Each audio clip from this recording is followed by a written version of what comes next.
Becky from Lessons by the Lake. Today I want to talk about teaching reading with photographs. Kids are so drawn to real photographs.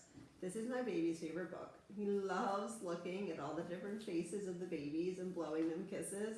It's so sweet, and that's so true for kids of any age.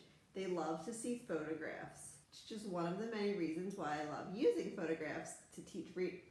So I love that when you use a photograph, it eliminates the barriers of students' reading abilities and being able to decode the text. They're able to look at the pictures and interpret it themselves. This really helps to lower the risk for student participation, and students are more willing to raise their hand and talk about what they're thinking. I also love that their particular background knowledge brings a different perspective to interpreting the picture. Like maybe they've been somewhere like this before and they have some kind of idea about what could be going on there.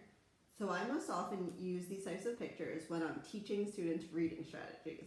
So I like to do this usually in small groups and guided reading. Sometimes we talk about it as a whole class when we're introducing it so they can all hear each other's ideas.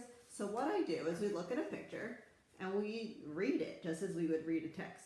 So maybe they're making inferences about this. I mean, kids, if they naturally saw a dog in real life with paint all over his face, would probably make an inference about how it got there. So that's also forming that real life connection with the reading strategy, that you're using those reading strategies all the time with things you see around your house or out in the world. You're using them all the time, like you're using them with these real world pictures. When students see this kind of picture, they're naturally going to have some questions about how this happens. Any type of reading strategy can be applied to photographs.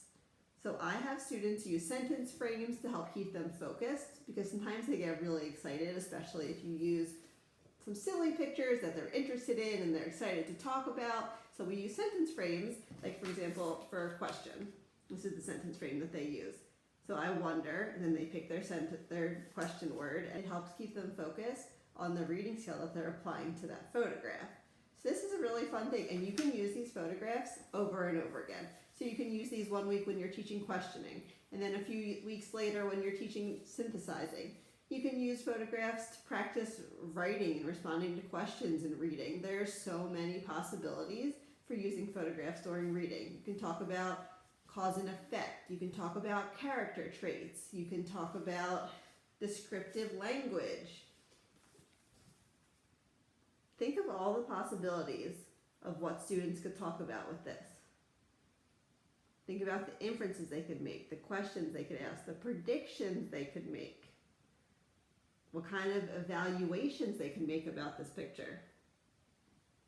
So these pictures are part of a reading strategy pack that I have in my store that I'll link below. You can use any pictures. You can get pictures out of a magazine, from a newspaper. Students probably don't see those kinds of pictures very often anymore. And this helps them with applying it to real life when they see these types of things out in the world, and with reading the pictures during a text. Students love the pictures during the text, but I find they often overlook their importance and value for the information that it can give them. This is a really great tool to help talk about the importance of pictures in text. How do you use photographs in your classroom? Do you use them as brainstorming starters for writing? I would love to hear your ideas, so send me a message and share how you're using photographs in your classroom. Thank you for stopping by.